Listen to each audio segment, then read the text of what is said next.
What's up everyone, AMHarbinger here, and I'm going to give you my impressions on the Ghost Survivors. This is the brand new free expansion that launched for Resident Evil 2 2019 today, along with Metro Exodus, Jump Force, Crackdown 3, and Far Cry New Dawn. So, if you aren't playing any of those games, you should definitely check this out. But if you're a fan of Resident Evil 2, you should definitely check this one out first. So, what are these DLC expansions? Basically, you get 4 new campaigns, 3 of which is unlocked in the beginning, and the 4th one is unlocked after you beat the first 3 campaigns.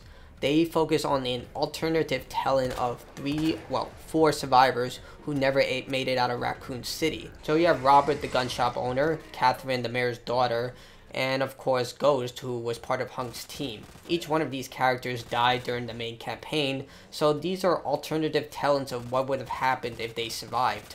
So the campaigns play similar to Hunk's story. You have to get from point A to point B with a small cutscene played at the beginning and another cutscene played at the end. You're given a limited amount of supplies in the beginning, and supplies are dished out in these type of vending machines where you can select one item and in bug out bags that are worn by the zombies. Additionally, zombies can also wear like hydrogen tanks on their back, so if they have a bunch of zombies cluttered together, you can kill them that way.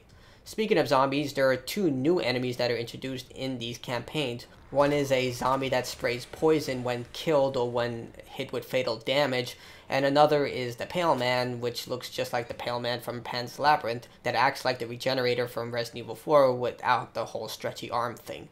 For the most part, Capcom does have a certain theme for each one of the characters. For example, Robert has to deal with a lot more poisonous infected than the other characters.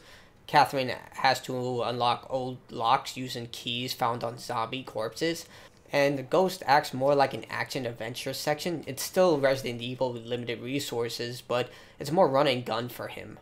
I would say the only fatal issues I had with the campaign were the same issues I had with the core game. For example, inconsistent damage is still here, which I find infuriating because you can take out a zombie easily by the leg with a few good shots, but at other times they can take an entire clip and nothing phases them.